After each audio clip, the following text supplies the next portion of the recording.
Оразаны бұзбайтын жағдайлар. Біріншіден, ұмытып ішіп жеу немесе білмей жыныстық қатынаста болу. Пайғамбарымыз саллаллаху алейхи уассалам былай дейді: аузы берік адам ұмытып ішіп жесе, оразасын бұзбай толықтырсын.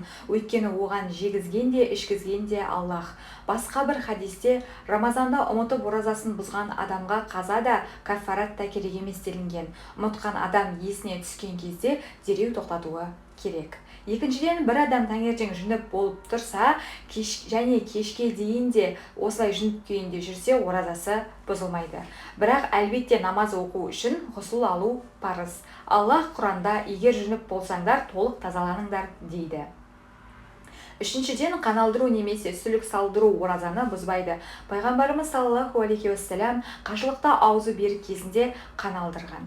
Төртіншіден, құлаққа су кіру, бұлақ ағу оразаны бұзбайды. Бесіншіден, көзге, құлаққа дәрі тамызу немесе көзге сүрме жағу оразаны бұзбайды. Алтыншыдан, мисуак оразаны бұзбайды. Өйткені мисуак қолдану сүннет. Тіпті тіс пастасын қолдану да оразаны бұзбайды. Бірақ ішке кетіп қалса бұзылады. Ең абзалы таң намазы кірмей тұрып жуу. Жетіншіден, түс жұлдыру оразаға кедергі жасамайды, бірақ жұлдырған уақытта ауыздағы қанды яки дәріні жұтпау шарт. Сегізінші, ауыз бен мұрынға су алып шайқау оразаны бұзбайды, бірақ тамаққа кетпеуін қадағалау қажет. Тоғызыншыдан, тамаққа түтін немесе топырақ, шаң, ұнның тозаңы, қардың ұшқыны, жауынның тамшылары еріксіз кірсе, оразаға зиян бермейді. Бірақ бұларды әдейі ішіне тартса, ораза бұзылады.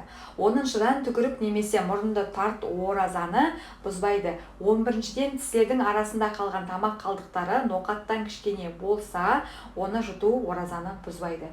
Гүл, әтір секілді жақсы иістерді иіскеу оразаға зиян бермейді. 12-шіден, еріксіз құсу, ауыз толы құсық болса да оразаға кедергі жасамайды, және оның еріксіз ішке қайта кетуі де. 13-шіден, салқындау үшін жуыну, жүзу немесе ылғалды бір көйлек кию оразаны бұзбайды. Бірақ су жұтпастан суға батып жүзу қиын болғандықтан түспеу абзал.